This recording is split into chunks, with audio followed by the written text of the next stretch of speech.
The chandelier glittered like 1,000 tiny suns above the ballroom, throwing gold over every diamond and champagne glass. To anyone watching, the Beaumont Gala was perfection. Wealth, elegance, legacy. But for Lena Hartwell Beaumont, 7 months pregnant and clutching the hem of her gown, it was a nightmare waiting to unfold. Every smile felt like a blade. Every whisper, a dagger hidden behind crystal laughter. Her mother-in-law, Vivienne Beaumont, queen of Boston society, stood across the room like marble, flawless and cold. She hadn't said a word to Lena since the tabloid headline that morning, "Pregnant designer steals charity funds." A lie, planted by someone inside the family. Lena's husband, Lucas, was supposed to defend her. Instead, he stood beside his mother, adjusting his cufflinks as if nothing had happened. When their eyes met, his look wasn't love. It was apology mixed with cowardice. The air around them thickened with silent judgment. Dahlia Pierce, the family's glamorous PR director, floated past, her red gown like a warning sign. She leaned close to Lena, voice dripping honey and venom. "Smile, sweetheart. Cameras love a strong woman pretending she's not breaking." Then she glided away before Lena could answer. A tremor ran through Lena's hands. She pressed her palm over her belly. Her son kicked, as if sensing her fear. The orchestra played something soft and cruelly elegant.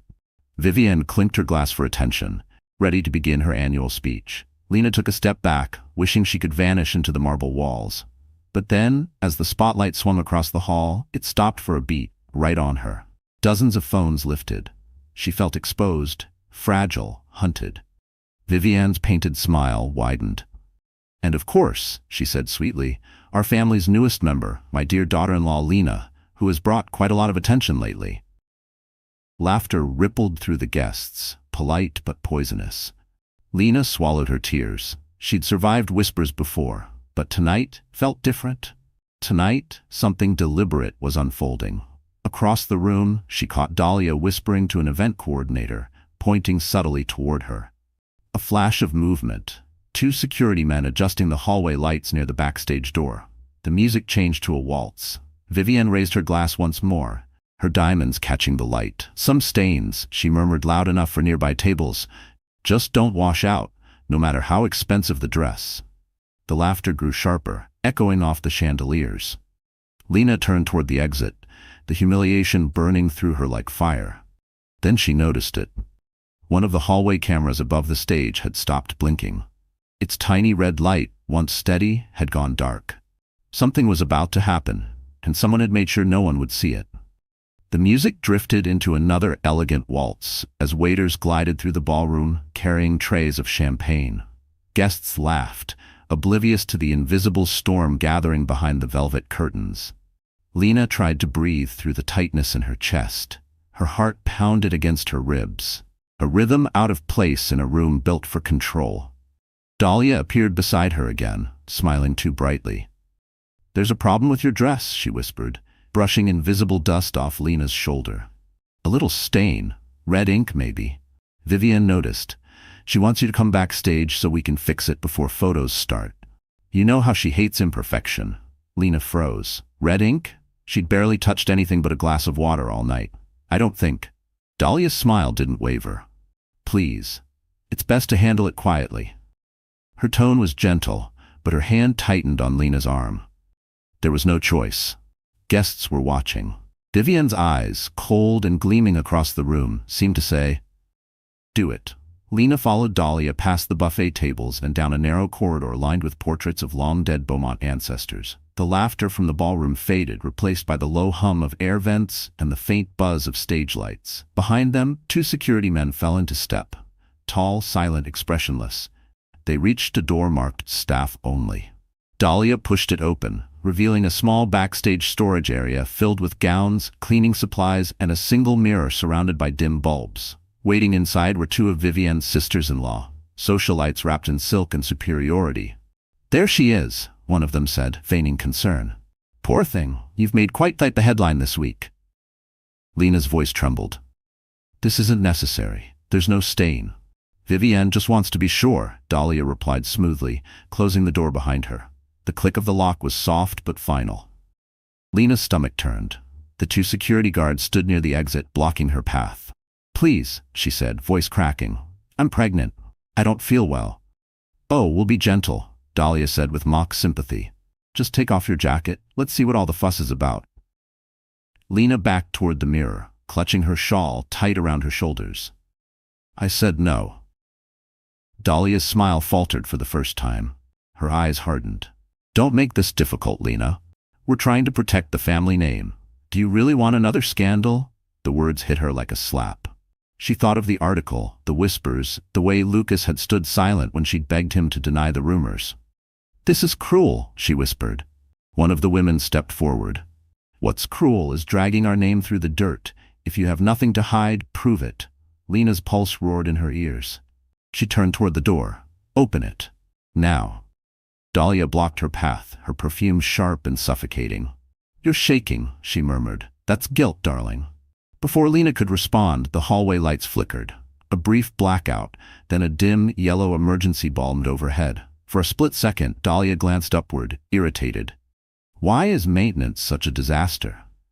None of them noticed Grace, the quiet catering assistant, slipping through the side door with a tray of glasses. She froze at the sight before her. A pregnant woman cornered by socialites and guards.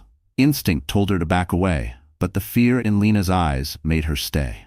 Grace set the tray down silently and reached into her apron for her phone. As the argument escalated, Grace hit record. The red dot on her screen blinked faintly in the shadows. Then Dahlia said it, the line that would soon destroy her. Take off the coat, Lena. We need to make sure you're clean. The guard stepped forward. Lena's breath caught in her throat, and the recording kept rolling. The air inside the storage room turned heavy, thick with perfume and tension. The single mirror's bulbs flickered, throwing slices of yellow light over polished heels and trembling hands. Lena stood motionless, her shawl clutched like armor. The two socialite women hovered near the racks of gowns, whispering in cruel amusement. Dahlia's smile had vanished completely now, replaced by the kind of cold determination that only came from power unchecked. Let's not make a scene, Dahlia said softly, stepping closer. We'll be done in a minute. Just remove the jacket and let us check. Lena's pulse thundered in her ears. You have no right. Dahlia laughed under her breath. I have every right when you've dragged this family into scandal. Now be reasonable. Lena looked toward the guards. Their faces were blank, expressionless. Please, she said to them, voice cracking. You can see this isn't right. I'm pregnant. Neither moved. Their silence was worse than violence. Dahlia's patience snapped. Fine, she hissed. We'll do it ourselves. She reached for Lena's arm, but the moment her fingers brushed fabric, Lena flinched back, stumbling into the mirror. The bulb above them popped, showering sparks. The women gasped. Stop, Lena shouted. Her voice cracked through the silence. Don't touch me. But they didn't stop. Dahlia's cousin stepped forward, grabbing the shawl from Lena's shoulders with a single yank. The fabric fell away, leaving her in a thin silk dress that clung to her body and the visible curve of her belly. Her humiliation was complete. See? Dahlia sneered, her voice icy. Nothing to hide but attitude. Tears welled in Lena's eyes. You think this makes you powerful? She whispered. You're nothing but cowards. Behind the stacked linens, Grace trembled as she continued filming. Every second felt like a sin to watch, but a duty to record. Her hands shook so hard she nearly dropped the phone. Dahlia turned toward one of the guards. Check her dress, she ordered. Even the guard hesitated. Ma'am, she's... Do it, Dahlia snapped. He stepped forward awkwardly, as if every fiber of him screamed against it. That hesitation saved everything. At that exact moment, the door creaked open. A maintenance worker poking his head in, startled by the raised voices. What's going on here? He asked. Nothing, Dahlia snapped, waving him off. Private family matter. The worker frowned. Ma'am, this is a public facility. You can't lock people. Before he could finish, one of the women slammed the door shut again. The echo of it rang like a gunshot. Lena's breathing turned ragged. She pressed both hands over her belly, trying to shield the child from the chaos. The baby kicked sharply, as if sensing her terror. You'll regret this, Lena said hoarsely. Every single one of you. Dahlia leaned close, her breath warm and poisonous, against Lena's ear. No, darling. You'll regret ever marrying into power you couldn't control. Then, a flash. Someone's phone had gone off, capturing the scene by accident. Dahlia turned sharply. Whose camera is that? But Grace was already gone, slipping out the service exit, clutching her phone like a lifeline. Inside, Vivienne's sisters-in-law muttered nervously. "This has gone too far," one whispered. "We should stop." "No," Dahlia said, straightening her gown. "We finish what we started. No one humiliates the Beaumonts and walks away clean." Lena looked up, her tears gone, replaced by something far stronger, fury. "You're right," she said quietly. "No one walks away clean." Outside, down the service corridor, Grace hit upload. The video file syncing to the cloud, its progress bar glowing red. And inside that room, the last bulb flickered out, plunging everything into darkness. For a moment, there was nothing but darkness and ragged breathing. The mirror's last bulb fizzled out, leaving the backstage room drenched in shadow. Lena could hear the rustle of fabric, a stifled gasp, a heel scraping the floor. Someone cursed softly. Then, a sharp, hollow thud. When the lights flickered back, Dahlia was on the ground. Her head rested awkwardly against a trunk of spare linens, a dark smear staining the pale concrete beneath her. The other women screamed. One of them stumbled backward into the wall, knocking over a rack of gowns. "She's bleeding," a voice shrieked. Lena froze, her breath shallow, her heart hammering so hard it hurt. For a second she didn't understand what she was seeing. Dahlia's hand twitched once, then went limp. "What did you do?" one of the women cried, pointing at Lena. I didn't touch her." Lena's voice cracked. She fell, she tripped. But no one was listening. One of the security guards was already on his radio. "We've got an incident. Medical team to the South Hall now." The chaos ignited instantly. The door burst open, letting in a blinding spill of hallway light and the thunder of footsteps. Waiters, guests, and staff crowded the corridor, drawn by the screams. The two socialites shouted over each other, insisting Lena had attacked Dahlia. Lena shook her head in disbelief. "No, she fell. Please, I didn't." But the sight was against her. Dahlia on the floor, blood trickling from her temple, and Lena standing over her with her hands stained crimson from the spilled makeup vial that had burst beside the trunk. "Step back," a man barked. It was hotel security. Two guards pulled Lena away as paramedics rushed in. "I didn't do anything," she pleaded, twisting in their grip. "I didn't touch her." Flashes exploded outside the door. Paparazzi, tipped off within minutes. Someone had leaked the story before she could even understand what had happened. Within 10 minutes, the once grand Beaumont gala had turned into a crime scene. The orchestra stopped. Guests whispered. Vivienne Beaumont pushed through the crowd, face pale but eyes sharp as knives. "What have you done?" she hissed when she saw Lena restrained. "Nothing," Lena sobbed. "She slipped." Vivienne looked at Dahlia's still form being carried out on a stretcher. "You've destroyed this family," she said coldly. "You've humiliated us enough. I'll make sure the world knows what kind of woman you really are." Lucas appeared behind her, jaw clenched, refusing to meet Lena's eyes. "Just let them handle it," he muttered. "Lucas, please," she cried. "Tell them the truth." He said nothing. As the paramedics disappeared down the corridor, reporters shouted questions. Was there a fight? Did the pregnant wife attack her husband's assistant? Vivienne turned to the cameras, expression grave but measured. "It's a tragedy," she said. "My daughter-in-law has been under stress. We'll let the authorities decide what's true." That sentence sealed Lena's fate. Within minutes, she was escorted through the same golden doors she had entered hours earlier, the cameras flashing like lightning around her. The whispers followed her down the marble steps, unstable, violent, jealous. Inside her chest, panic clawed at her lungs. Every breath burned. And yet, somewhere far away in the service wing, Grace's phone vibrated with a single notification. "Upload complete." She stared at the thumbnail of the video. Dahlia's hand ripping Lena's shawl, Vivienne's laughter in the background, and the moment before the lights went out. Grace exhaled shakily. "Oh God," she whispered. "They have no idea what's coming." Back at the gala entrance, a journalist's voice rang out over the noise. "Mrs. Beaumont, is it true there's security footage of the attack?" Vivienne froze for a fraction of a second. And for the first time that night, the Queen of Boston society looked afraid. The flashing red and blue lights outside the Mariners Club painted the marble steps in chaos. Guests huddled near their cars, whispering as Lena was led out between two officers, her silk gown torn, her cheeks streaked with tears. The night air bit through her skin. Cameras followed every step, their bulbs bursting like gunfire. Mrs. Beaumont, did you attack your husband's employee? Is it true the victim might not survive? Were you jealous of your husband's relationship with Dahlia Pierce? Lena tried to speak, but her voice broke. I didn't hurt anyone. No one cared. The reporters wanted a villain, and Vivienne had already given them one. Across the steps, Vivienne stood beside Lucas, a hand dramatically pressed to her chest. We're cooperating fully, she told a camera crew, her tone pure grief.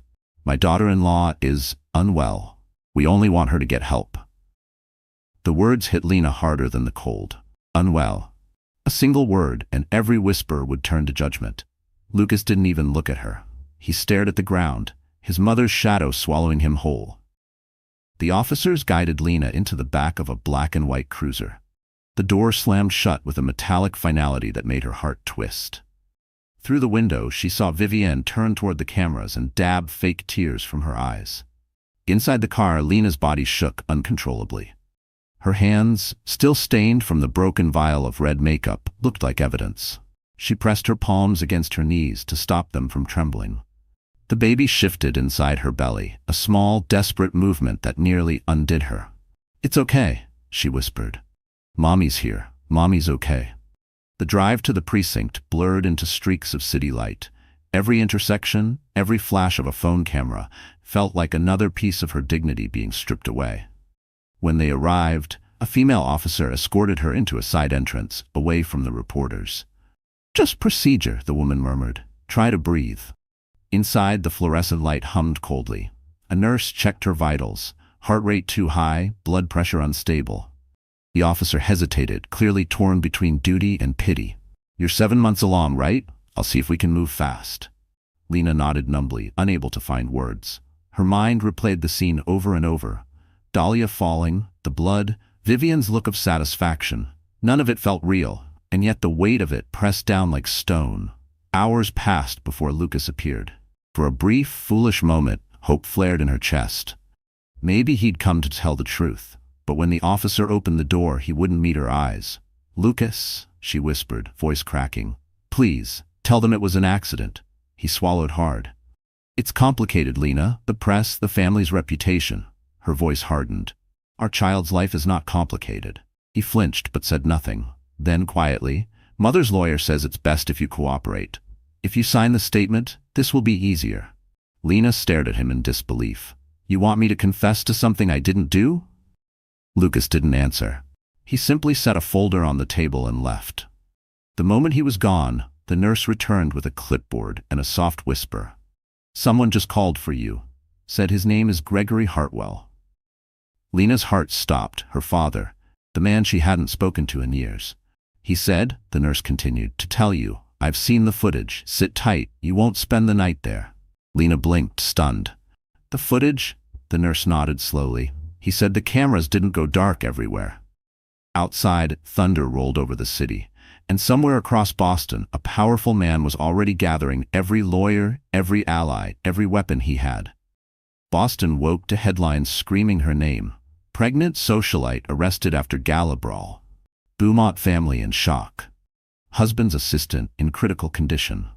By morning, Lena's face was everywhere, on news sites, talk shows, even gossip podcasts. She sat in a small holding room at the precinct, still wearing her ruined gown, the thin blanket around her shoulders doing little against the sterile chill. Her mind pulsed with exhaustion and disbelief. Every time she closed her eyes, she saw Dahlia fall, saw Vivienne's cold satisfaction. A knock on the metal door startled her. A detective entered, followed by a tall, silver-haired man in a tailored navy coat.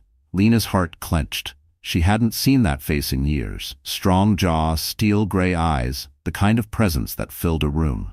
Dad, she whispered. Gregory Hartwell didn't rush to hug her. He simply looked at her for a long moment, his expression unreadable. Get her a doctor, he said to the detective. His voice carried the kind of authority that didn't need volume. Already done, sir, the detective replied quickly. Obstetrics team's on standby. Gregory turned to Lena. Are you hurt? She shook her head, tears welling. No, but they're saying I know what they're saying, he interrupted, quiet but sharp. And it's going to stop today. The door opened again. 2 lawyers in suits entered, both from Hartwell and Associates, the powerhouse firm Gregory owned. One slid a thick folder onto the table. We've already secured a motion to release her on bail under medical supervision, he said. We've also subpoenaed the venue's surveillance archives. The detective blinked. That fast? Gregory gave a small, icy smile. I built the network that broadcasts your news, detective. I move faster than your paperwork. Lena's breath caught between gratitude and fear. Dad, why are you here now? You cut me off years ago. His jaw tightened. Because you chose to marry a Beaumont, and I don't rescue people who walk willingly into traps. But when I saw that footage, he paused, emotion flickering beneath his composed surface. I realized you didn't just marry the wrong man. You married into cruelty. Lena bit her lip, her voice trembling. The footage? What did you see? Gregory looked straight into her eyes. Enough to ruin them. He turned to his lawyers. Issue a press statement in 30 minutes. Announce that the Hartwell Group has obtained security footage showing coercion and assault against a pregnant woman. Don't mention her name yet. Make the world curious. The lawyer nodded and hurried out. Gregory faced the detective again. My team will handle her transfer to a private hospital. You'll have full cooperation from us, but if anyone leaks another image of my daughter, I'll sue the city into silence. Understood? The detective swallowed hard. Understood, Mr. Hartwell. Minutes later, Lena stepped out of the precinct under a canopy of flashing cameras, but this time, black SUVs blocked every lens. Her father's security surrounded her, forming a wall of silence. Inside the car, Gregory handed her a bottle of water. You're going to a clinic. The baby comes first. After that, we fight. Lena stared at him, voice small. They hate me, Dad. They'll destroy me. No, he said, his tone like iron. They've already destroyed themselves. They just don't know it yet. She looked out the window, watching reporters swarm uselessly behind the barricades. For the first time in days, she felt a flicker of safety. Gregory glanced at his phone, reading a new message from his legal team. He smiled faintly. Security footage uploaded. Timestamp, 20 minutes before the blackout. Everything's on record. He looked at his daughter, eyes cold with purpose. Now, Lena, he said softly, let's remind them who they tried to humiliate. By noon, Boston wasn't talking about the gala anymore. It was talking about the footage. Every news outlet ran the same breaking banner. Hartwell Group possesses video evidence of assault on pregnant woman.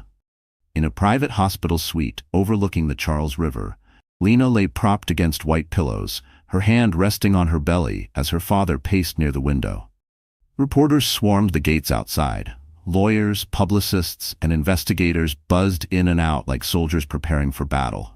Gregory stood motionless, his phone pressed to his ear. Release the edited version, he said quietly. Blur Lena's face, but keep everything else clear. I want the world to see what they did. Within minutes, the clip hit social media. The sound was low but unmistakable, the voice of Dahlia Pierce ordering Lena to take off the coat. The video showed Vivienne's relatives laughing, the guards blocking the door, and the moment Grace's camera shook in panic as Lena shouted, "Don't touch me." The internet erupted. Hashtags spread like wildfire. Justice for Lena, power and cruelty, Beaumont scandal. Comment sections filled with outrage. Even news anchors trembled as they described the footage, an act of humiliation inflicted on a pregnant woman by one of Boston's most revered families. In less than 2 hours, Vivienne's charity partners suspended all collaborations. Her phone exploded with calls from sponsors, lawyers, and reporters demanding answers. The board of the Beaumont Foundation convened an emergency meeting. Meanwhile, Gregory's lawyers filed not one but 3 lawsuits, criminal, civil, and corporate. The charges were clear: coercion, public endangerment, emotional abuse, and conspiracy to falsify evidence. The court accepted the filings immediately, granting an emergency order to secure every piece of surveillance from the Mariners Club. Gregory ended another call and looked toward his daughter. By tomorrow morning, he said, Vivienne Beaumont will be facing the district attorney. Lena swallowed hard. I didn't want this to turn into a war. Gregory turned, his eyes sharp. They made it a war the moment they touched you. I'm just finishing it. The door opened. Detective Rachel Lang entered, her badge clipped to her coat. She offered a small smile. I guess I'm your new friend in the storm. Lena blinked. Rachel? Rachel nodded. We went to school together, remember? I saw your name on the case file. I'm the lead investigator now. She pulled a tablet from her bag. We've already confirmed the original club footage. Turns out the main server was synced to an off-site backup, one Vivienne's team didn't know existed. Gregory's eyes gleamed. You have it? Rachel smirked. Every second, including the part right after the lights went out. Lena's breath caught. After the blackout? Rachel nodded. It shows Dahlia tripping on her own heel and hitting her head on a storage box. You never touched her. Gregory let out a slow, cold breath. Then this is over. Not quite, Rachel said. Dahlia's in the hospital, but she's conscious. She's already changed her story twice. My gut says she's scared. Good, Gregory said. She should be. Lena closed her eyes. The baby shifted gently beneath her hand, almost as if sensing the change. For the first time, she didn't feel powerless. Rachel leaned closer. We're scheduling interviews tomorrow morning. Vivienne, her staff, the guards, everyone. Once we go public, arrests will follow fast. Gregory checked his watch.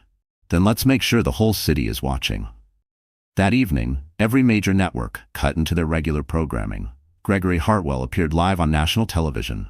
Calm, composed, relentless, he spoke a single sentence that froze the country. My daughter was assaulted, humiliated, and lied about, but the truth has teeth, and it's about to bite. The broadcast ended. Phones rang across the city. And inside the Beaumont mansion, Vivienne's reflection cracked for the first time. Morning broke over Boston like a loaded gun. Outside the Beaumont estate, reporters formed a wall, cameras raised, voices sharp. Inside, Vivienne Beaumont sat at the head of a long oak table surrounded by lawyers and advisors who looked more like frightened hostages than professionals.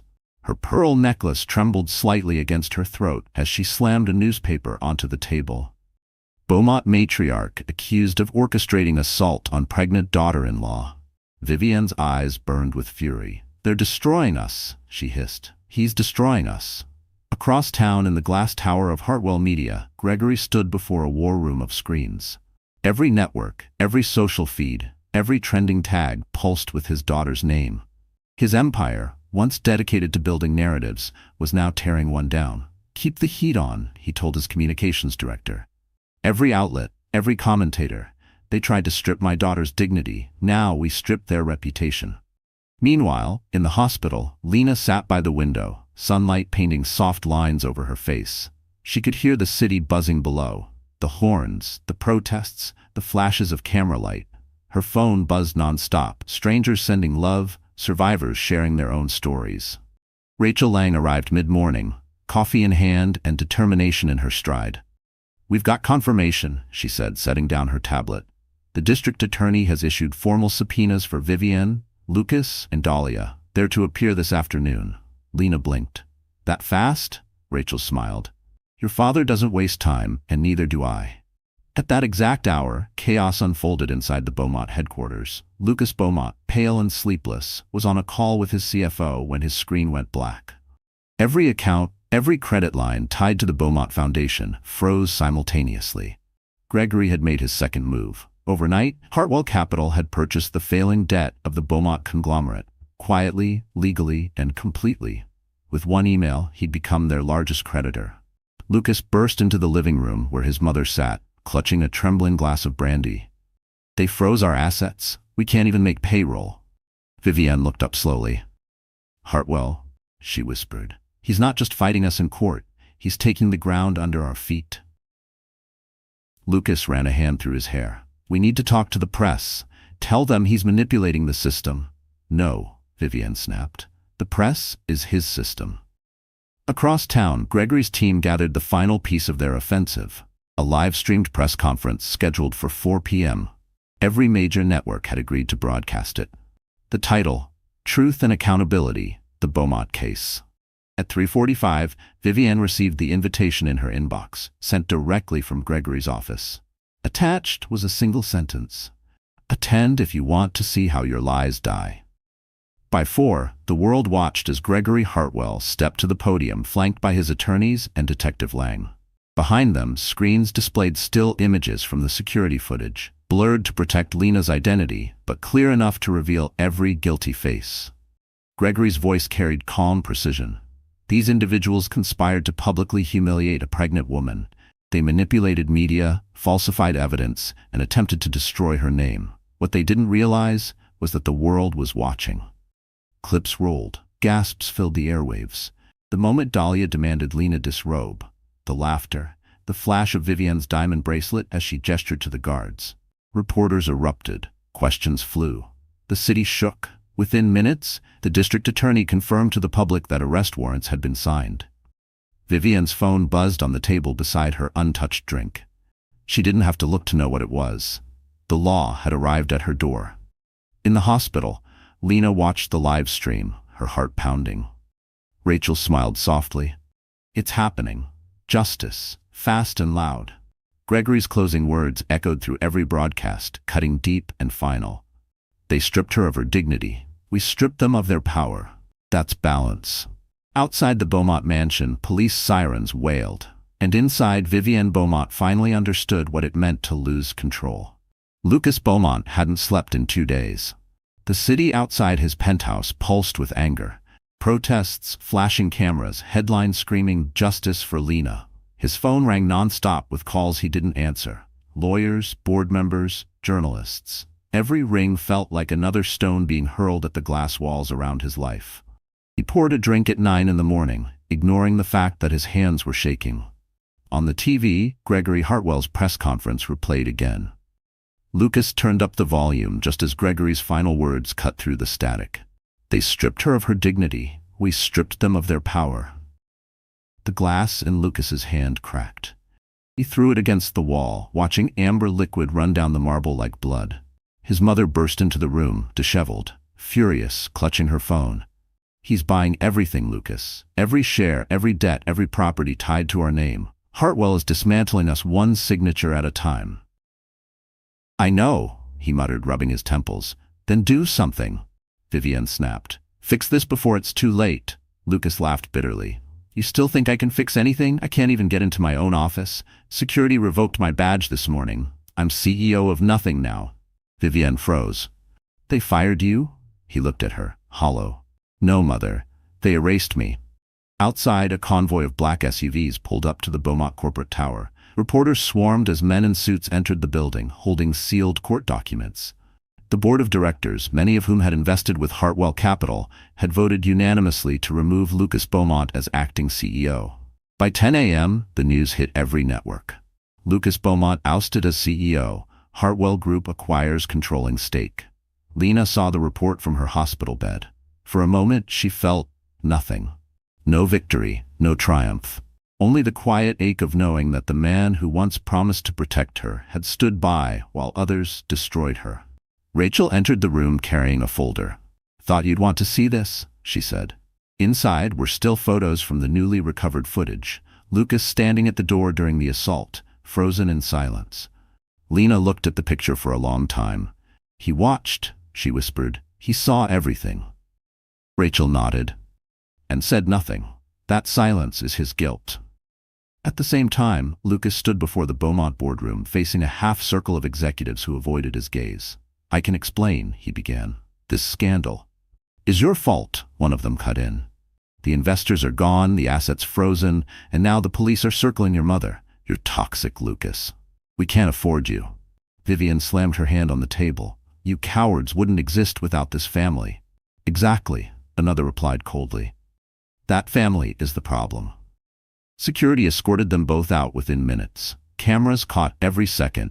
The once powerful Beaumont matriarch and her fallen heir pushed out of their own empire.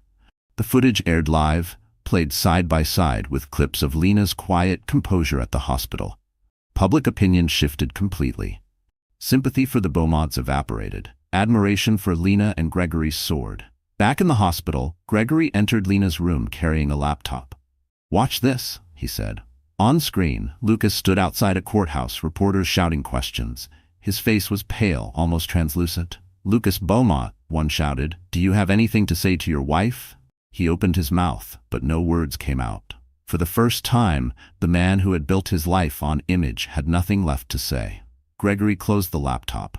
That, he said quietly, is what truth does. It takes the voice of liars. Lena looked out the window at the glowing city below. Is it over? She asked softly. Gregory hesitated. Not yet. We've cut off their money. Now we cut their lies.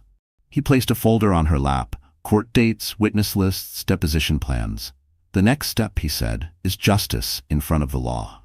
Outside, thunder rolled again over Boston. And somewhere across the city, Vivienne Beaumont picked up her phone and called someone she swore she'd never speak to again. Boston's skyline glittered under a gray morning, but the Beaumont Tower stood dark, its lights dead, its nameplate removed overnight. To the world, it was still a symbol of legacy and luxury. To Gregory Hartwell, it was a battlefield he had already won. In his downtown office, Gregory leaned over a polished walnut desk, signing a document as his legal team waited. "That's the last of it," one of them said. "All remaining Beaumont assets have transferred to Hartwell Holdings. Their liquidity is gone." Gregory set his pen down. "Good," he said. "Then let's make it public." By 9 a.m., the headline rolled across every major financial ticker.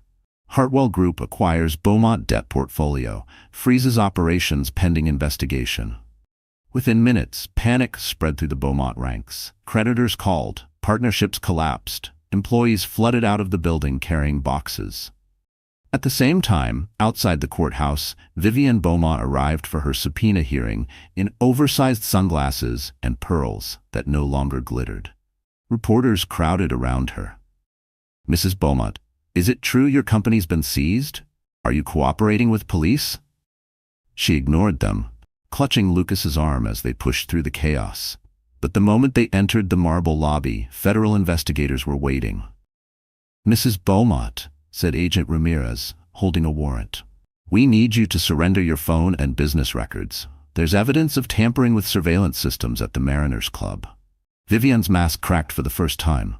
"This is absurd." Lucas stepped forward, voice trembling. "Agent, please, we'll comply." "No," Vivienne snapped. "You don't speak for me." The tension snapped like a wire. Cameras flashed. The queen of Boston society, once untouchable, was escorted through a metal detector while reporters shouted questions.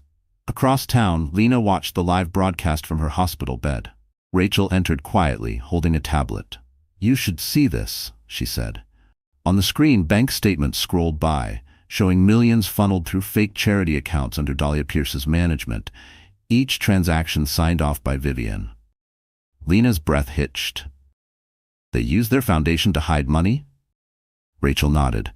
"And the DA just confirmed a full financial crimes investigation. Your father's move froze their accounts before they could transfer a dime." Gregory entered the room moments later, his expression grim but satisfied. "Vivienne tried to call 3 senators and 2 bankers this morning. They all refused to pick up." Lena exhaled shakily. "You're dismantling everything she built." Gregory sat beside her, his tone calm. "No, I'm showing her what it feels like to lose control. The law will do the rest." Meanwhile, in a dim office across the city, Dahlia Pierce sat alone, scrolling through news updates with trembling fingers. Her phone buzzed, an unknown number. When she answered, Gregory's voice was steady, almost gentle. "Miss Pierce," he said, "you've been busy." She froze. "Mr. Hartwell, this isn't personal. I did what I was told." "I'm sure you did," he replied, "which is why I'm giving you a chance to tell the truth, on record today. Otherwise, I'll make sure every publication in America knows your name before sunset." The call ended. Dahlia looked at her reflection in the dark laptop screen, mascara streaked, fear in her eyes. By afternoon, she appeared at the district attorney's office, flanked by 2 lawyers. "I'll testify," she whispered, "but I want protection."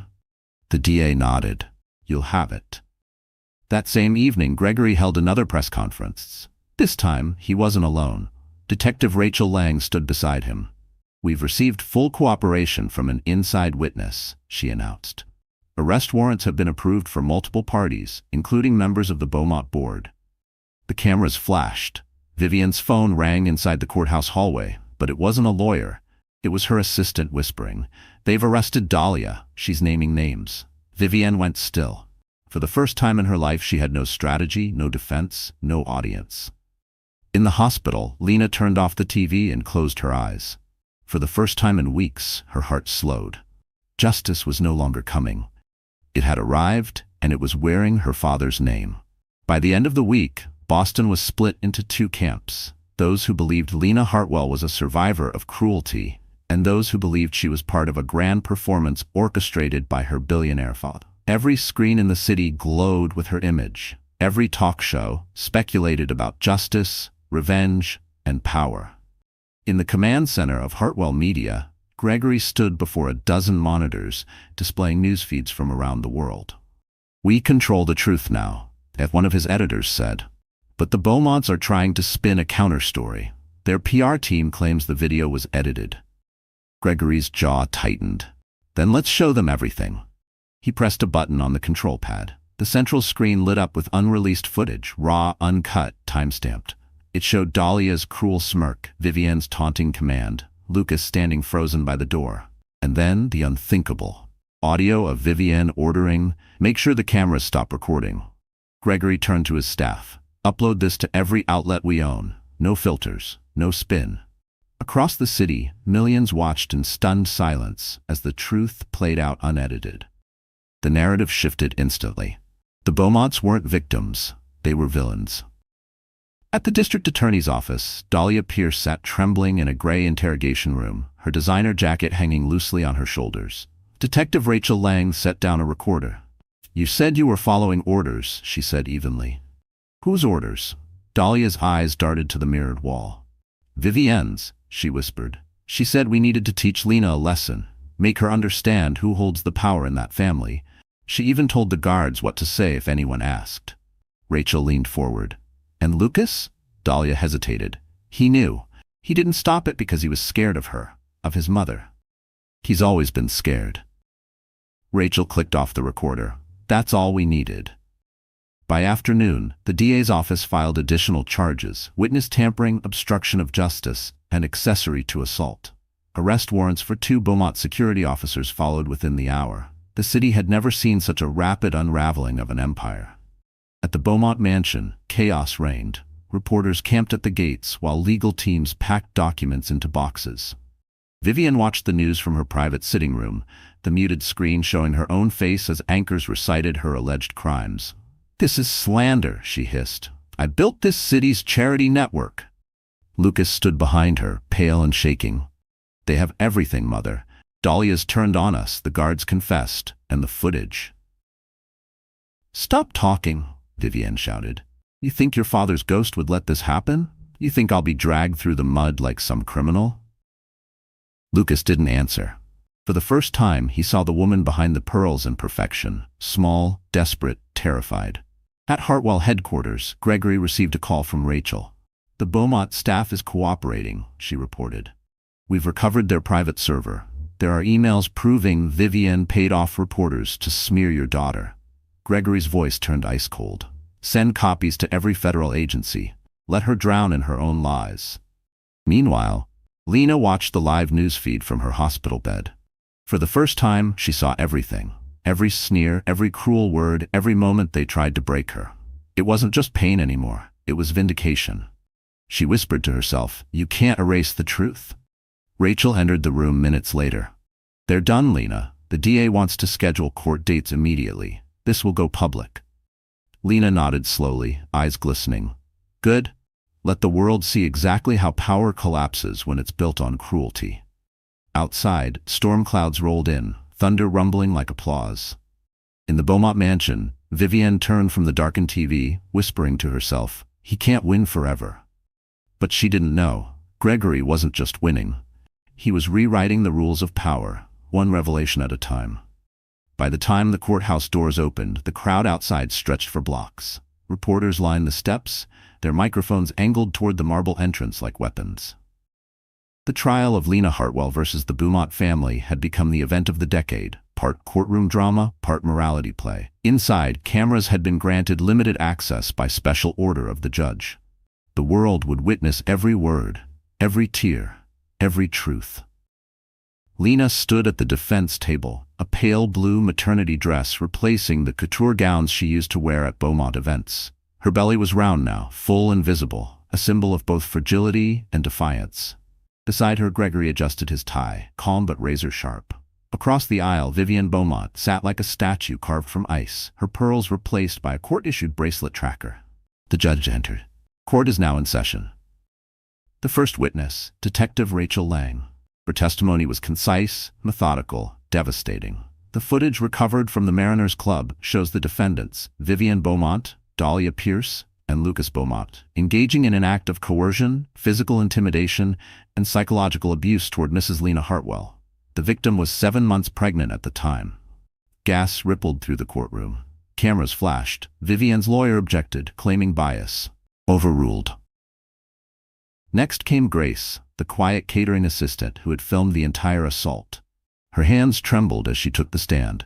"I didn't know what to do," she said softly. "But I knew it was wrong." They laughed while she cried. "I thought, if that were me, someone would want proof." When the prosecution played Grace's footage in full, the courtroom fell silent. On screen, Vivian's voice echoed, "Take off the coat. We can't have stains in our family." Then came Lena's voice, desperate and shaking. "I said no." The clip ended. No one moved. The sound of muffled crying came from the gallery. Vivian broke first. "This is being twisted," she snapped. "That video doesn't show what really happened. It was chaos, an accident." Gregory rose slowly, his tone cold and steady. "An accident? You orchestrated it. You ordered the lights cut. You hired guards to block the door. Do you want me to play the recording of your phone call from that night?" The courtroom erupted. Vivian's face drained of color. "Order!" The judge demanded, banging the gavel. "Order in this court." Gregory continued, unflinching. "We subpoenaed your personal assistant. She confirmed you said, and I quote, 'Make sure the cameras stop recording before we teach her a lesson.'" Vivian stared at him in horror. "You wouldn't dare." "Oh, I already did," Gregory replied. Outside, news networks broke the story live. Explosive evidence revealed at Beaumont trial. Social media exploded in outrage. The hashtag Justice for Lena hit 100 million posts in under an hour. When Lucas took the stand, the tension was unbearable. His voice shook. "I didn't want this," he said. "But my mother, she said if I defended Lena, she'd disown me." Gregory's lawyer stepped forward. "And did you defend your wife?" Lucas looked down. "No." The silence that followed was deafening. Vivian turned toward him, disbelief twisting her face. "You coward," she hissed. "You betrayed your own mother." The judge pounded the gavel again. "Mrs. Beaumont, one more outburst and you'll be removed." Lena sat motionless, her hands resting over her stomach. For the first time, she wasn't the one trembling. The prosecution rested. The defense tried to recover, but it was too late. Every lie, every cruelty, every act of arrogance had been stripped bare. As court adjourned for the day, reporters rushed to capture the moment. Lena stepped outside with Gregory and Rachel at her side. The flash of cameras blinded her, but this time, she didn't flinch. A reporter shouted, "Mrs. Hartwell, what do you hope comes from all this?" Lena smiled faintly. "Truth," she said, "the kind that doesn't need to be edited." Behind her, the courthouse doors slammed shut, echoing through the city. And for the first time, the world stopped seeing her as the victim. She had become the storm. The verdict wasn't in yet, but the world had already made up its mind.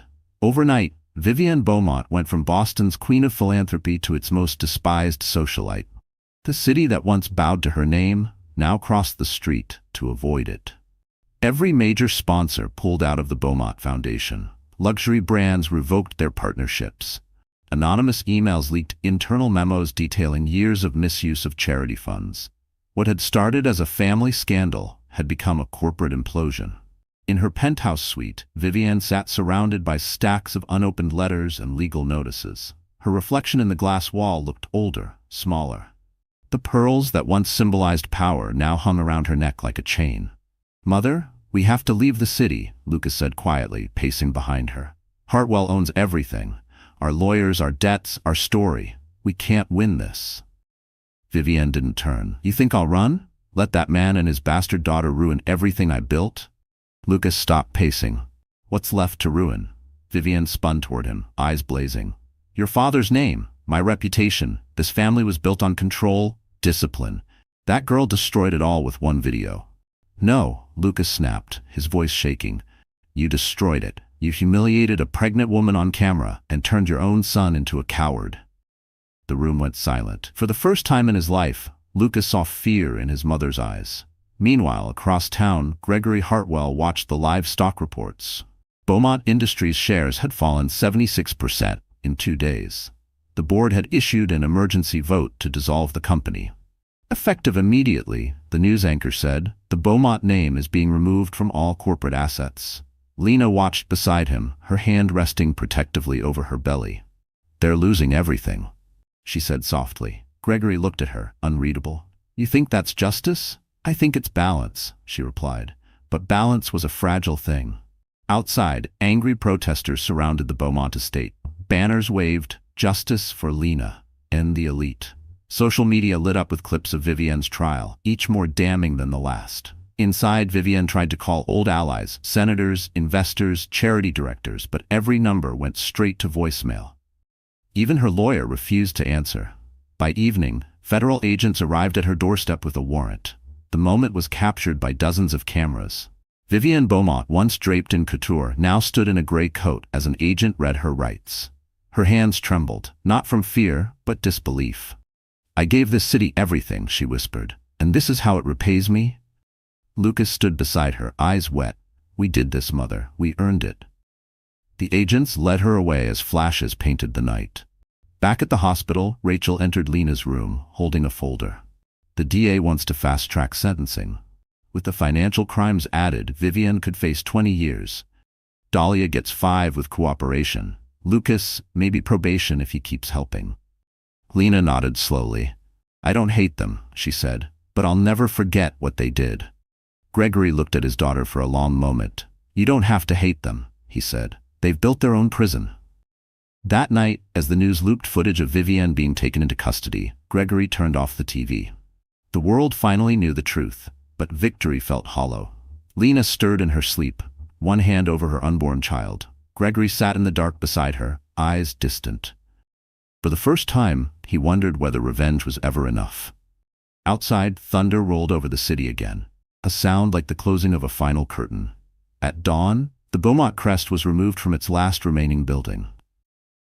And with it, a dynasty crumbled, one act of cruelty at a time. The storm finally broke the night Lena went into labor. Rain hammered the hospital windows as thunder rolled over the Charles River. The world outside buzzed with headlines and breaking news, but inside that quiet delivery room, everything narrowed to one fragile heartbeat and one exhausted woman holding on through pain. Gregory stood in the hallway, pacing in silence. For all his power and wealth, he had never felt more helpless. The monitors beeped steadily behind the closed doors, each sound slicing through his composure. Rachel Lang approached, her shoes squeaking against the polished floor. "She's strong," she said softly. "So is the baby. The doctor said she's doing fine." Gregory exhaled, shoulders slumping. "I've fought corporations, governments, and scandals," he murmured, "but nothing terrifies me like watching her fight for that child." Hours crawled by until the doctor stepped out, mask lowered, eyes soft with relief. "She did it," he said. "A healthy baby boy, 7 pounds, 1 ounce." Gregory's throat tightened. Can I see them?" He entered the dim room quietly. Lena lay propped against the pillows, her hair damp, her eyes half closed but glowing with something fierce and peaceful.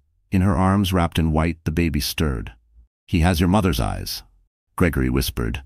Lena smiled faintly. "And your stubbornness." For a long moment, father and daughter said nothing. Outside, the rain softened into mist. The chaos of the world faded to silence. Then Lena's gaze darkened. "What happens now, Dad? The trial's ending, the Beaumonts are ruined, but it doesn't feel like peace." Gregory pulled a chair beside her. "Because justice and peace aren't the same thing," he said quietly. "Justice is loud. Peace takes time." She traced the baby's tiny fingers. "I don't want him to grow up in hate." "You won't let him," Gregory said. "That's why I know he'll be fine." Later that evening, the hospital lights dimmed, and Rachel returned with news. The judge issued sentencing. Vivienne got 15 years for coercion and obstruction. Dahlia, 5 years mandatory community service. Lucas pled guilty to negligence and conspiracy, 2 years of probation, no inheritance rights. Lena stared at the ceiling, absorbing the words. "So it's really over?" Rachel nodded. "Officially, yes. But people will talk for years. This trial changed everything, how the media treats victims, how society sees power." Gregory looked at his daughter, pride and sadness mingling in his eyes. "You did that," he said. "Not me. You faced them and didn't break." Lena's voice was barely above a whisper. "I almost did." "But you didn't," he replied. She turned toward him, her eyes shimmering. "I used to think revenge would heal me," she said. "Now I just want to build something better. something that helps women like me. Gregory smiled faintly. Then let's make that happen. I'll fund whatever you need. No, she said softly, shaking her head. Not your empire's money. I want to start with something clean, something mine. He studied her for a moment, then nodded. Fair enough, but whatever you build, I'll be there to protect it. He stood and looked down at the baby, now sleeping peacefully. What will you name him? Lena smiled, her eyes distant but calm. Ely, she said. It means, my God ascends. Gregory's throat caught. It suits him. As he left the room, he paused at the window. Reporters waited outside, flashes of light cutting through the rain, still hungry for the next headline. But for once, Gregory didn't care about the noise, the power, or the war he had won. In that quiet hospital room, surrounded by the hum of machines and the slow breathing of a newborn, he saw something money could never buy. For the first time in years, Gregory Hartwell believed in redemption. The courthouse was quieter this time, but the weight in the air was heavier than ever. Reporters filled every seat, pens poised, cameras ready. The world had been waiting for this moment, the final sentencing in the case that had shaken Boston's elite to its core. Lena sat in the first row beside her father, her baby now 3 weeks old and safe at home with a nurse. She wore a simple black dress and no jewelry. She wasn't here as a symbol anymore, she was here as a woman demanding closure. The judge entered, stern and composed. We are here to deliver sentencing for the defendants in the Commonwealth versus Beaumont et al. Vivienne Beaumont sat at the defense table, her once perfect posture now slightly slumped.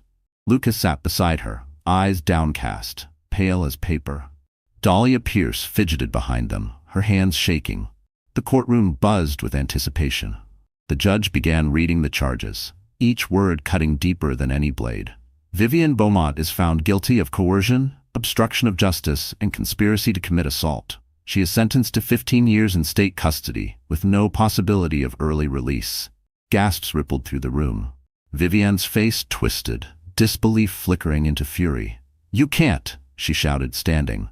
This is political. She pointed at Gregory, he's orchestrated all of this.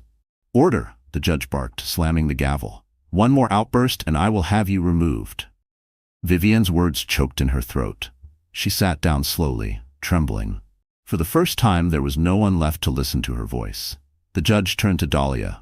For her role in fabricating evidence and aiding the assault, Miss Pierce will serve 5 years in prison, followed by community service and mandatory therapy. Dahlia nodded weakly, tears sliding down her face. I'm sorry, she whispered toward Lena. I really am. Lena met her eyes for the briefest second. Then prove it, she said softly. Finally, the judge looked at Lucas. The room fell silent. Mr. Beaumont, though not directly involved in physical acts, your failure to intervene, your silence, and your attempt to conceal evidence make you complicit in these crimes. The court sentences you to 2 years probation, community service, and the full forfeiture of your family inheritance. Lucas looked up, his voice barely audible. I understand. Do you? Gregory muttered under his breath, his eyes fixed on the man who had once promised to protect his daughter. The judge banged the gavel once more. This court is adjourned. Outside, the news exploded within minutes. Beaumont family sentenced. Justice for Lena Hartwell. Crowds cheered outside the courthouse as the police led Vivienne away in handcuffs. For the first time, the once untouchable matriarch faced the world without her pearls, without her power, without her mask. Lena and Gregory exited through the side door, avoiding the media frenzy. Rain began to fall again, soft and steady, as they reached the waiting car. You got what you wanted, Gregory said quietly. Justice. Lena looked up at the gray sky. No, she said. Justice belongs to the law. I just wanted peace. He studied her face, the calm, the resolve, the quiet strength that reminded him so much of her mother. You've changed, he said. She smiled faintly. You did too. As they drove away, the city lights flickered against the wet streets. Inside the courthouse, reporters swarmed the empty benches, replaying the moment the Beaumont empire fell. On every television in Boston, the same image appeared, Vivienne being escorted to a prison van, her head bowed.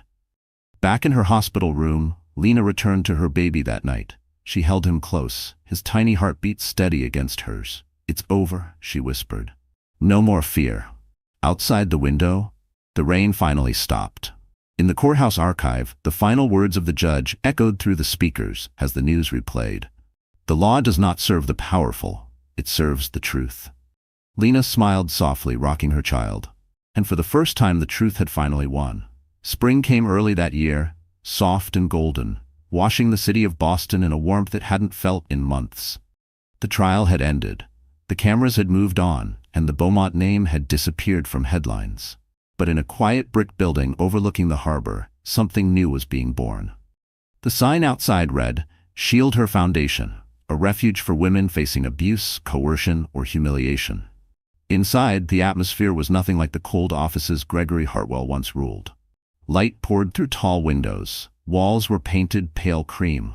Photos of smiling mothers and children lined the hallway. It smelled of lavender and coffee.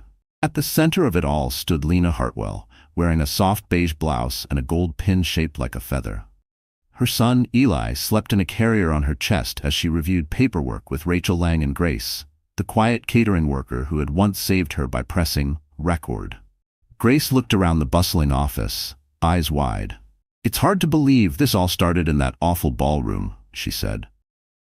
Lena smiled gently. "That night took everything from me, but it also gave me purpose." Rachel chuckled. "You sound like your father." At the mention of Gregory, Lena's smile softened. He'd helped quietly from the shadows, donating funds under another name, refusing public credit.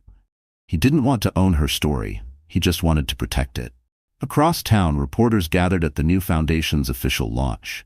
This time, the microphones and flashing lights didn't make Lena flinch. They weren't there to corner her. They were there to listen. As the event began, she stepped up to the podium. The crowd fell silent. "2 years ago," she began, "I stood in a room where I was stripped of dignity, voice, and safety. I thought that moment would define me forever. But pain isn't the end of a story, it's the beginning of one." Her voice steadied as she continued. "This foundation isn't about revenge, it's about protection. No woman, pregnant, younger, or powerless, should face the humiliation I did and feel alone." The crowd erupted in applause. Cameras flashed, but this time the light felt warm. Among the guests stood Gregory, watching quietly from the back of the room. He didn't move forward when the applause swelled. He simply smiled. Beside him, Rachel whispered, "You must be proud." Gregory nodded slightly. Her mother would have been.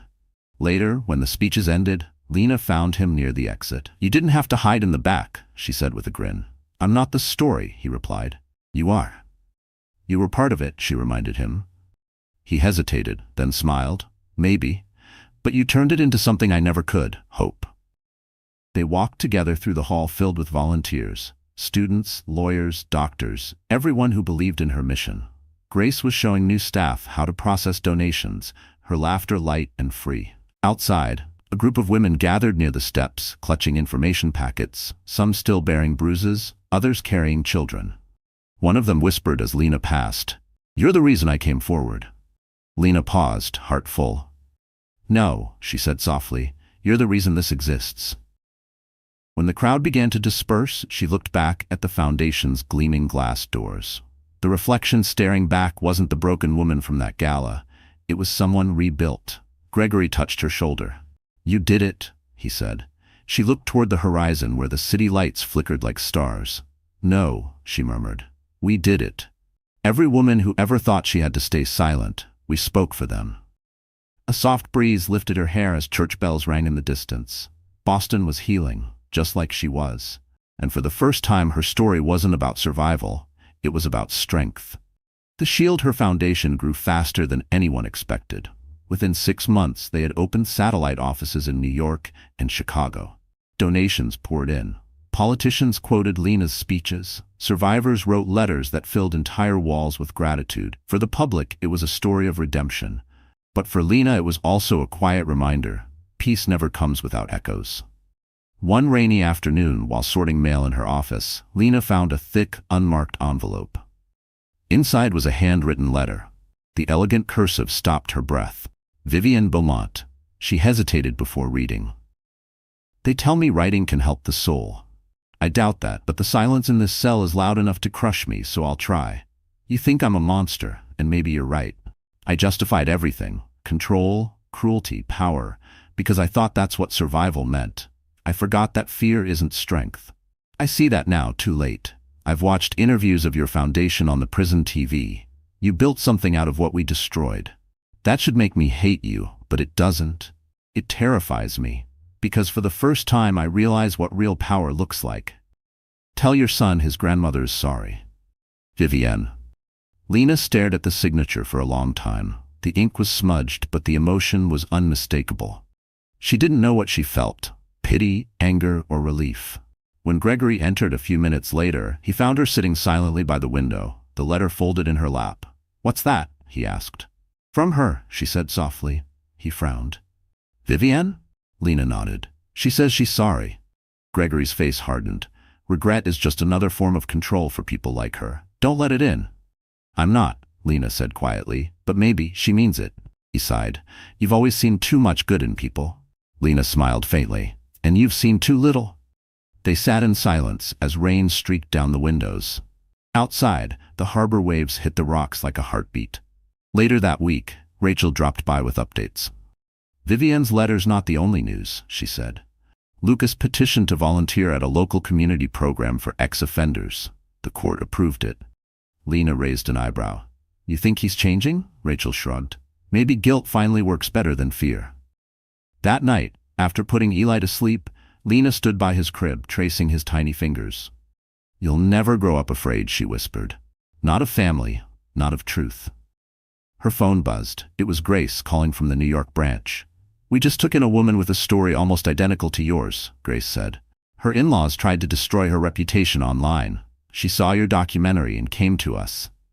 Lena's eyes filled with tears. "Then it's working," she said. Every scar became a doorway. After hanging up, she turned off the nursery light and walked onto the balcony. Boston glowed below, skyscrapers reflected in the river, the same city that once broke her. But now it looked different. Not threatening, not cold, just alive. A gentle knock sounded on the door. Gregory stepped out carrying 2 mugs of tea. "Couldn't sleep?" he asked. "Too many thoughts," Lena admitted. He handed her the cup. "You've done more than anyone could have expected. But make sure you still live, not just fight." She looked at him. "That's what I'm learning now." He smiled, his expression soft for the first time in years. "Good, because Eli deserves a mother who's free, not just famous." They stood together in silence, watching lightning flicker over the bay. Somewhere inside, the ghosts of the past finally began to fade, not forgotten, but forgiven. Lena took a deep breath and whispered to the night, "It's over." But deep down she knew the truth. Some stories don't end.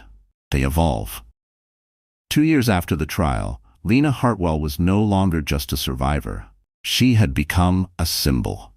Her foundation, Shield Her, had expanded internationally, and her face appeared on magazine covers under headlines like "The Woman Who Changed Justice" and "From Humiliation to Hope." Still, she avoided interviews. The cameras reminded her too much of the night that nearly broke her. But when the Atlantic Journal requested an in-depth piece about the foundation's impact, Lena agreed, not for fame, but to tell the story in her own words, one last time. The interview took place in the foundation's Boston headquarters. The studio was bright and minimalistic, sunlight streaming through floor-to-ceiling windows. The interviewer, a calm woman named Dana Fields, set her recorder on the table. "Thank you for meeting me, Lena," Dana said. "The world knows your story, but not the person behind it. I'd like to change that." Lena smiled politely. "The world doesn't need more of my story. It needs more of what comes after it." Dana leaned forward. "Then tell me, what comes after surviving?" Lena thought for a long moment before answering. "Living, but living differently. I used to think strength meant silence, enduring quietly. Now I know real strength is using your pain to build something that protects others." Dana nodded. "You've helped over 5,000 women through Shield Her. That's remarkable, but do you ever feel the past still following you?" Lena hesitated. "Yes," she admitted. "There are nights when I still wake up hearing their laughter, Vivienne's voice, the whispers, the humiliation. But trauma doesn't disappear, it transforms. You learn to live beside it instead of under it." She paused, then smiled faintly. "Besides, I have a little boy who makes sure I stay in the present. Eli's my reminder that life didn't end that night. It began there." Dana softened. "How is he?" "Curious, stubborn, kind," Lena said, laughing quietly. He's Gregory's twin in every way, except his eyes. Those are mine. Speaking of your father, Dana said carefully, there are people who say Gregory Hartwell used your case to consolidate power, that he gained more from this than justice. Lena's expression didn't change. He did gain power, she said simply, but not the kind you can measure in money. My father learned compassion, maybe for the first time in his life. That's his real victory. Dana blinked, caught off guard by the grace in Lena's tone. Do you forgive him? For cutting you off all those years before the scandal? Lena looked out the window, the harbor glinting below. Forgiveness isn't a gift for them, she said softly. It's freedom for me. I forgave him the day he showed up at that precinct, not because he deserved it, but because I needed to stop bleeding. A quiet filled the room.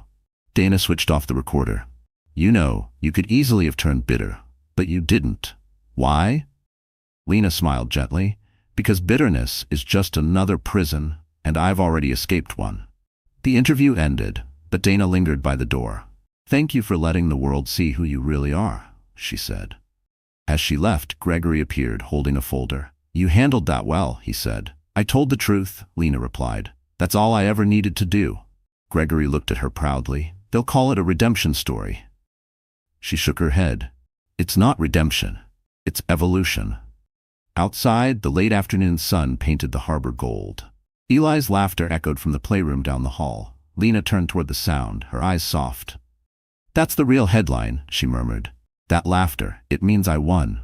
And for the first time, her story wasn't about what had been taken, but about what she had built from the ashes. Exactly 3 years after the scandal that had nearly destroyed her life, Lena Hartwell stood before a mirror in a soft ivory gown, her reflection glowing beneath the chandelier. Tonight wasn't about pain. It was about victory. Shield Her Foundation was hosting its first ever charity gala at the same venue where everything had once gone wrong, the Mariners Club. The irony wasn't lost on her. The ballroom that once echoed with laughter and cruelty would now witness grace and strength. Grace, the woman who had filmed that night, approached from behind, fastening a silver pin shaped like a feather to Lena's dress. Are you sure about this place? She asked quietly. You could have picked anywhere else in the city. Lena smiled. That's why I picked it. I won't let memories own me anymore. Guests began arriving. Leaders, celebrities, survivors, journalists. The red carpet shimmered, but the tone of the night was reverent, not glamorous. On every table sat a small card. Dignity has no price. Every woman deserves safety. Gregory Hartwell watched his daughter from across the room. He no longer looked like the corporate giant who once ruled the media. His hair had gone grayer, his shoulders softer, but when he saw Lena laugh with guests, his eyes lit with something no empire could buy: peace. When the orchestra began to play, Lena walked to the podium, the same spot where, years ago, Vivienne Beaumont had mocked her in front of the world. Now the crowd rose to its feet, applause thunderous.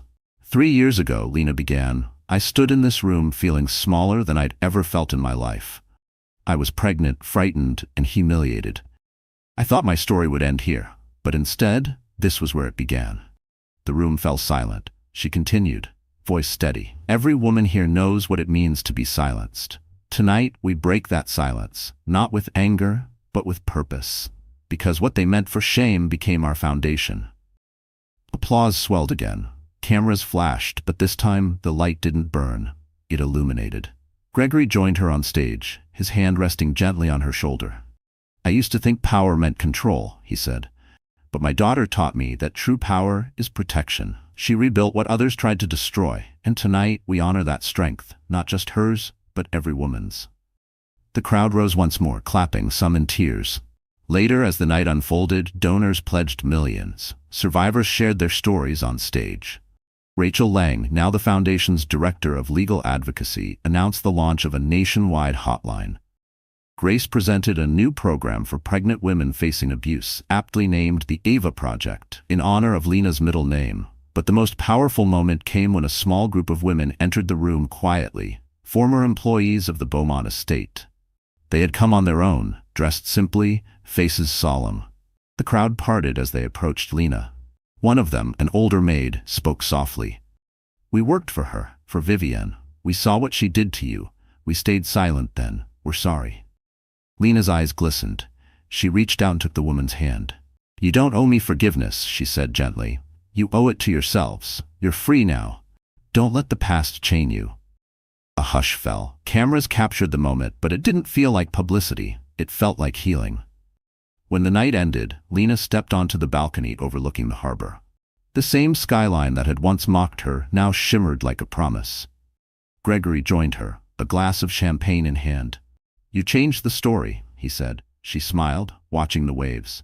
"No, Dad, I just finished the chapter." Behind them, the orchestra began to play again, soft, elegant, full of light. And for the first time, the Mariners Club wasn't a scene of humiliation. It was a monument to rebirth. The morning after the gala, sunlight spilled over the Boston harbor, golden and quiet. The city seemed to breathe differently now, softer somehow, as if the ghosts of its scandals had finally been laid to rest. Lena Hartwell woke early, the sound of seagulls drifting through the window of her townhouse. For the first time in years, she felt rested. No nightmares, no flashbacks, just peace. Eli's laughter echoed down the hall. She followed it into the kitchen, where Gregory sat at the counter reading the morning paper, while Eli spooned cereal onto the table instead of into his mouth. "You're teaching him bad habits," Lena teased. Gregory glanced up over the newspaper, his expression soft. "He's teaching me patience. Seems fair." She laughed and kissed Eli's head before pouring coffee. "You're not supposed to be up this early, Dad." He folded the paper, revealing a headline that made her pause. "The Mariners Club Gala raises $40 million for women's protection initiatives." Beneath it was a photo of her at the podium, strong, calm, radiant. The caption read, "The woman who turned humiliation into hope." Gregory handed it to her. "You did that." She shook her head. "We did that." After breakfast, she took Eli to the waterfront park near the foundation's office. The spring air was crisp, the world blooming again. People recognized her, waved politely, but no one intruded. She was no longer a headline, they saw her as a person. As Eli toddled toward the fountain, a woman approached hesitantly. She looked nervous, holding a folded newspaper. "Mrs. Hartwell?" Lena smiled kindly. "Just Lena, please." The woman's voice trembled. I was in a situation like yours. Not the same, but my boss threatened me after I spoke up. Your story, your foundation saved me. I just wanted to say thank you." Lena reached out, touching the woman's hand. "You saved yourself," she said gently. "We just gave you a place to land." The woman nodded, eyes shining. "You gave me courage." When she left, Lena turned back to see Gregory watching from a bench. He had that quiet look of pride again, the same one he wore the day she launched Shield Her. Later that afternoon, they visited the foundation together. The lobby buzzed with life. Volunteers packing care boxes, lawyers reviewing case files, survivors laughing over coffee. On the wall behind the reception desk, a mural depicted a phoenix rising from flames, its wings spreading across the ceiling. Grace walked up, carrying a file. "You have a call from the governor's office," she said. "They're proposing a partnership.